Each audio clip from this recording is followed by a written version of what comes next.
Assalamualaikum warahmatullahi wabarakatuh. Perkenalkan, saya Hani Rahayu dari PIAUD 5B STI Al-Hikmah Jakarta. Di sini saya akan menjelaskan tentang komponen-komponen kurikulum. Apa itu kurikulum? Kurikulum adalah rancangan pembelajaran yang terstruktur untuk mencapai tujuan pendidikan. Mengapa kurikulum penting? Karena sebagai pedoman utama dalam proses belajar, mengajak untuk memastikan tercapainya kompetensi peserta didik. Kurikulum adalah rancangan atau rencana pembelajaran yang disusun untuk mencapai tujuan pendidikan tertentu. Kurikulum mencakup semua aspek pembelajaran yang ingin dicapai, yaitu isi materi, metode pengajaran, hingga cara penilaian hasil belajar siswa.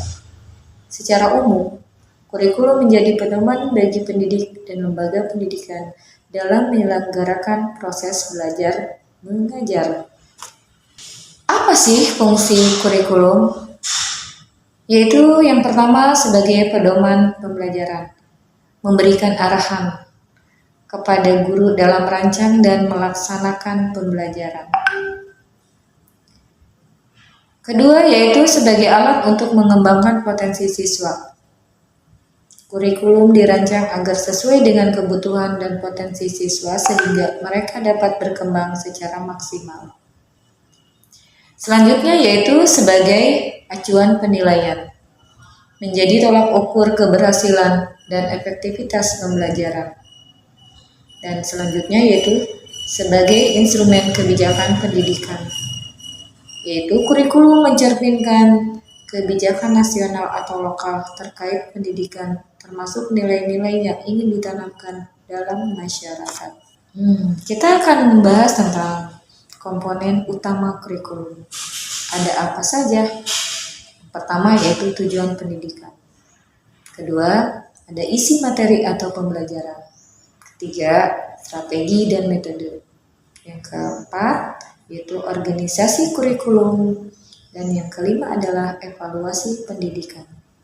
Tujuan pendidikan dibagi menjadi dua, yaitu tujuan utama dan tujuan khusus. Tujuan utama yaitu mengembangkan individu secara utuh dalam aspek kognitif, afektif, dan psikomotorik. Tujuan khusus yaitu untuk mencapai kompetensi tertentu sesuai jenjang pendidikan.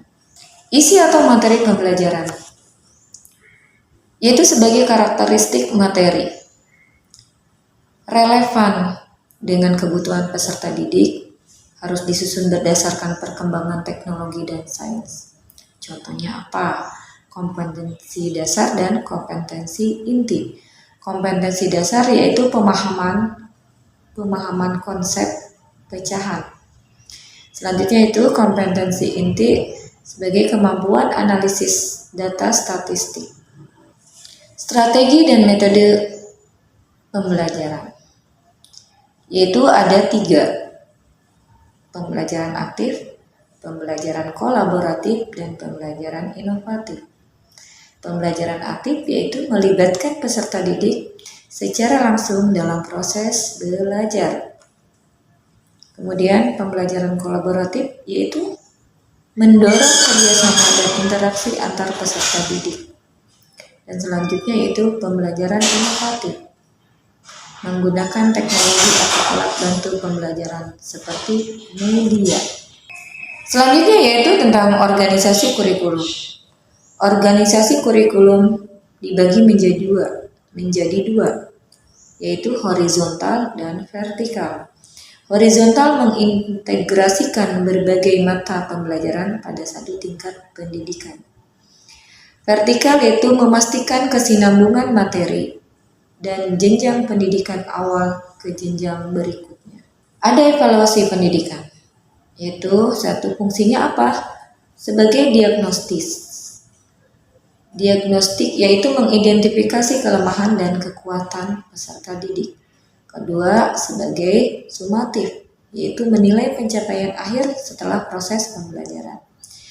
Selain fungsi, yaitu ada metode evaluasi. Apa saja? Yaitu berupa tes objektif, esai, penilaian kinerja, dan observasi.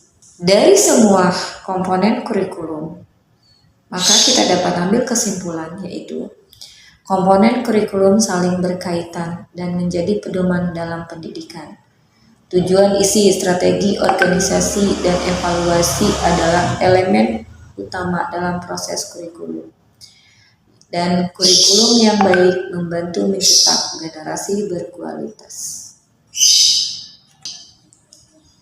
Itulah penjelasan dari saya tentang kurikulum, komponen-komponen kurikulum. Dan saya mohon maaf apabila ada yang kekurangan atau salah bicara saya. Dan saya akhiri dengan Assalamualaikum warahmatullahi wabarakatuh.